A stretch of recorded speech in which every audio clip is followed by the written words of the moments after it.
नमस्कार, अपना उत्तराखंड देख रहे हैं आप। मैं हूं आपके साथ साहिल धूलिया। बुलेटिन की शुरुआत करते हैं। मुख्यमंत्री पुष्कर सिंह धामी ने सचिवालय में वीडियो कॉन्फ्रेंसिंग के जरिए प्रदेश में भारी बारिश और आपदा प्रबंधन की समीक्षा की। बैठक में मुख्य सचिव डॉक्टर एस संधू, अपर मुख्य सचिव मनीषा पंवार, महानिदेशक Ashok Kumar, army, NDRF, BRO, ITBP, IMD के वरिष्ठ अधिकारी और जिलाधिकारी मौजूद रहे।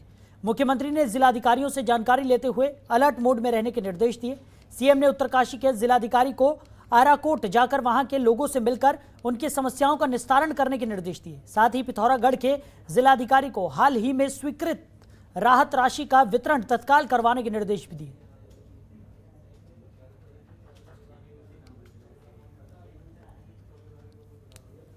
तो आपदा काल जो हमारे यहाँ पर चल रहा है, आपदा को लेकर ये बैठक की है और सभी जिलों के सभी अधिकारियों को जो ज़रूरी निर्देश थे, आपदा काल में किसी प्रकार की भी जो है कम्युनिकेशन गैप नहीं होना चाहिए और तत्काल कहीं से भी कोई भी रिपोर्ट आने पर तुरंत वहाँ पर जो है सहायता के लिए पहुँचना प्रशासन को सुनिश्चित करना है। और साथ ही साथ जो हमारा मैंने ये आपदा प्रबंधन है, आपदा प्रबंधन विभाग को 24 घंटे दुरुस्त रहने के निर्देश दिए हैं। और साथ में बैठक में यह भी हमने कहा है कि कोई भी पेंडेंसी नहीं रखी जाएगी और जिलों में जो अधिकारी हमारे काम कर रहे हैं और जो समस्याएं जिलों की है वो जिलों पर ही जो है उनका समाधान होना चाहिए, वो यहाँ नहीं आनी चाहिए, जिससे कि अनावश्यक रूप से सचिवालय पर, शासन पर यहाँ पर दबाव बढ़ता है। हमने कहा है कि अगर ज़िले की समस्या यहाँ आती है तो निश्चित रूप से उस ज़िले के जो भी ज़िले के जिम्मेदार अधिकारी हैं उनका उत्तरदायित्व उसमें हम जो है फिक्स करेंगे।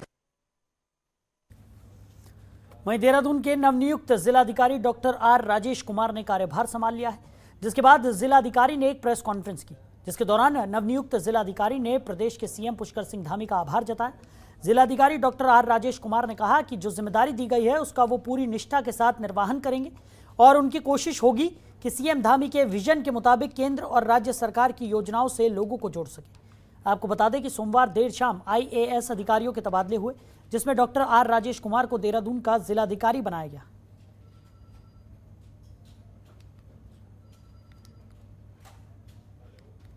जब मैंने जैसे बताया कि रोजगार से रिलेटेड जो माननीय मुख्यमंत्री जी का जो प्रायोरिटी है, टॉप प्रायोरिटी, वही मेरी प्रायोरिटी भी है कि हम जितनी भी योजनाएं हैं उसको रोजगार से जोड़ें सबसे पहले, क्योंकि रोजगार का इशू जो है खासकर पोस्ट कोविड थोड़ा इशू है। तो इस इशू को डिस्ट्रिक्ट स्तर पे जो सॉर्ट आउट करने के लिए जो यथासंभव प्रयास करने हैं मैं करूँगा। बाकी जो संभावित तीसरी लहर है उसको उसके प्रकोप से कैसे हम डील करें और हेल्थ इंफ्रास्ट्रक्चर को ज़्यादा कैसे हम सुदृढ़ करें, इस पर भी मेरा प्रयास है। वहीं उत्तराखंड में कांवड़ यात्रा स्थगित होने पर उत्तराखंड के आईजी ने हरिद्वार में कांवड़ व्यवस्था को लेकर बैठक की, जिसमें कई अधिकारी शामिल हुए। वहीं कांवड़ मेला 2021 को सफल बनाने के लिए सभी अधिकारियों से सुझाव लिए गए और अन्य राज्य के अधिकारियों को ये निर्देश दिए गए कि अपने क्षेत्र में प्रचार करें कि कोई भी शिव भक्त हरिद्वार में गंगा जल लेने नहीं जाए।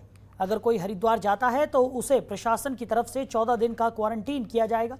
इसी के साथ उन्होंने कहा कि अस्थि विसर्जन करने वाले यात्रियों पर कोई रोक नहीं है।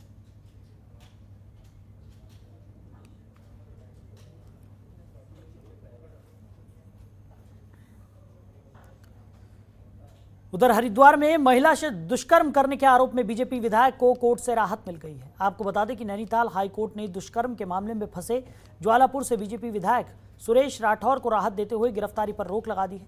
साथ ही कोर्ट ने विधायक को जांच में सहयोग करने के निर्देश दिए। इसी के साथ मामले में हाईकोर्ट ने सरकार को भी 3 हफ्ते के अंदर जवाब दाखिल करने को कहा है। वहीं हाईकोर्ट में सुनवाई के दौरान राज्य सरकार की ओर से कोर्ट में बताया गया कि पीड़िता और उसके अन्य 3 साथी विधायक को ब्लैकमेल करने के बाद जेल गए थे, जो अभी जमानत पर है। सरकार ने कहा कि पीड़िता ने जेल से बाहर आने के बाद विधायक के खिलाफ मुकदमा दर्ज किया है। फिलहाल दोनों मामलों में जांच चल रही है।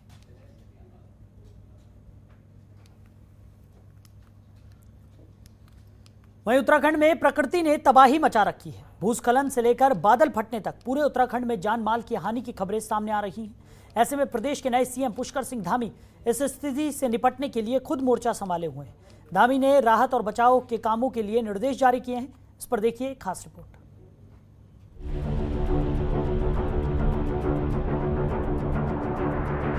कहीं बारिश तो कहीं भूस्खलन, कहीं कोई घर ढहा तो कहीं कोई पेड़ पानी में किसी डाली की तरह बह गया। देवभूमि में त्राही त्राही मची हुई है। पहाड़ों में जहां नजर दौड़ाओ वहां यही मंजर देखने को मिल रहा है। उत्तराखंड में प्रकृति तबाही मचा रही है, जिसके बाद सीएम धामी ने लोगों की सुरक्षा को देखते हुए आपदा कंट्रोल रूम का मुआयना किया और निरीक्षण के दौरान अफसरों को फोन बंद नहीं करने के निर्देश दिए। इसी के साथ सीएम धामी ने आपदा से हुए नुकसान को लेकर अफसरों से जानकारी ली और कंट्रोल रूम में ड्यूटी के दौरान तैनात कर्मियों को आपदा की हर स्थिति पर पैनी नजर रखने के निर्देश दिए हैं। वहीं भारी बारिश से राज्यों की लाइफलाइन भी प्रभावित हुई है। आपको बता दें कि भूस्खलन और मलबा आने से राज्य की 250 सड़कें बंद हो गई हैं। इतना ही नहीं, भूस्खलन से 3 नेशनल हाईवे भी बंद हो गए हैं। जेसीबी मशीनों की मदद से सड़कों से मलबा हटाने का काम किया जा रहा है।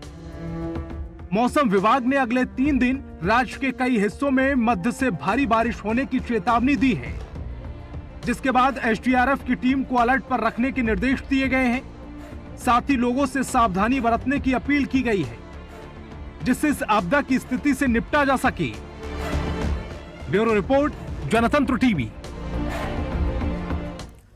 वहीं केदारनाथ धाम में बारिश लगातार जारी है, जिसके चलते केदारनाथ में चल रहे दूसरे चरण के पुनर्निर्माण कार्य भी प्रभावित हो गए हैं, जबकि धाम में बिजली व्यवस्था भी ठप पड़ गई है।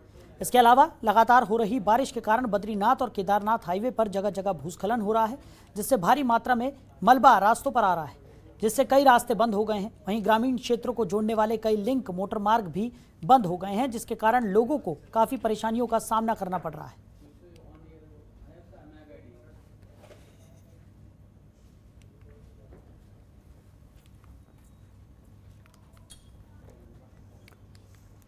वहीं हरिद्वार में गंगा नदी का चेतावनी के निशान के करीब बहना चिंता का विषय बन गया है। आपको बता दें कि पहाड़ों के साथ मैदानी इलाकों में लगातार हो रही बारिश का हरिद्वार में गंगा के जल स्तर पर असर दिखाई दे रहा है, जिसके बाद हरिद्वार में सभी बाढ़ चौकियों को अलर्ट कर दिया गया है। साथ ही सिंचाई विभाग के अधिकारी भी लगातार गंगा के जल स्तर पर नजर बनाए हुए हैं, जो पल पल की सूचना जिलाधिकारी को दे रहे हैं। वहीं प्रशासन ने गंगा किनारे रहने वाले लोगों से सुरक्षित स्थानों पर जाने की अपील की है। आपको बता दें कि अधिकारी गंगा के जल स्तर में बढ़ोतरी होने की संभावना जताई है।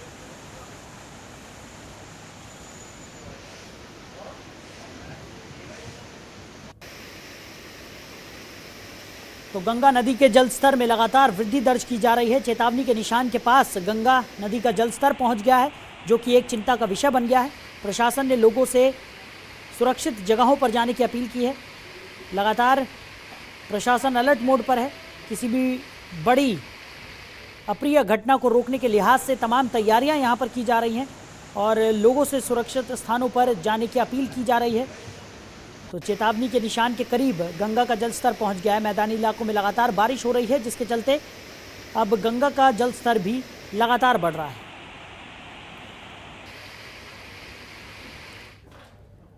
वहीं टिहरी में लगातार हो रही बारिश से पहाड़ों पर जनजीवन अस्त व्यस्त हो गया है। आपको बता दें कि पहाड़ी क्षेत्रों में जगह जगह भूस्खलन जैसी घटनाएं सामने आ रही हैं।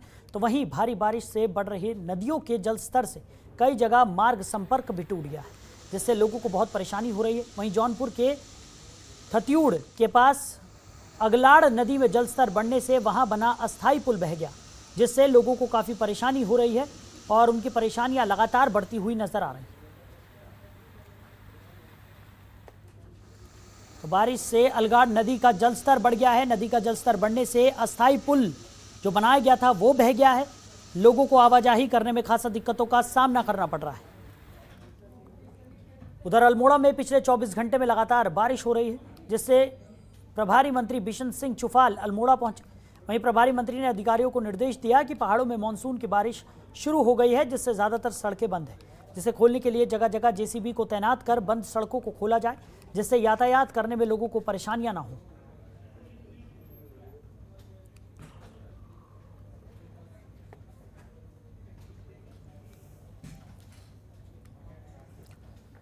तो अगली खबर टिहरी से है, जहां चंबा नगरपालिका क्षेत्र में मूसलाधार बारिश होने से रास्ते बंद हो गए। वहीं भारी बारिश से पुश्ता गिरने से एक मकान को खतरा हो गया है, जिसकी वजह से लोग परेशान हैं और प्रशासन से कार्रवाई की मांग कर रहे हैं।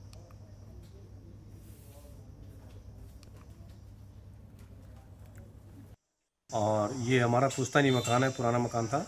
इसके ऊपर हम दूसरी मंजिल का निर्माण कर रहे थे। और परसों रात की जो बरसात भयंकर बारिश की वजह से बासाइथो बाज़ार से पूरा पानी इस साइड में डाइवर्ट है, और जिसमें एक नारदाना है। नारदाना ये नगर पालिका की गलती से और NH 707A की उनके अधिकारियों की गलती की वजह से ये नारदाने बंद होने की वजह से सारा पानी डाइवर्ट हुआ और हमारा पूरा पुस्ता टूट गया।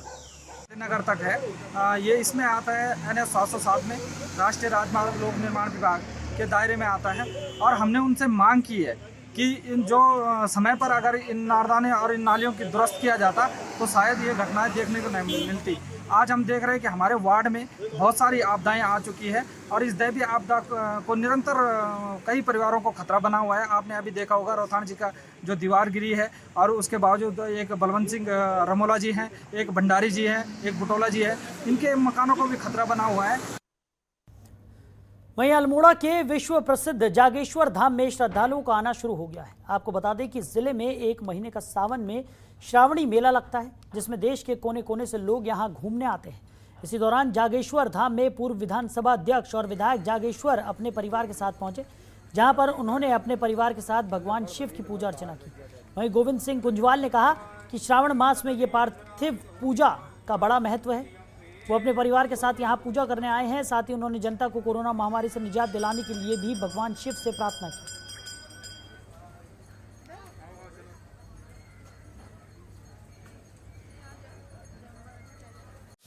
खबरों के निष्पक्ष विश्लेषण के लिए सब्सक्राइब करें Janatantra TV and press the bell icon. Never miss any update.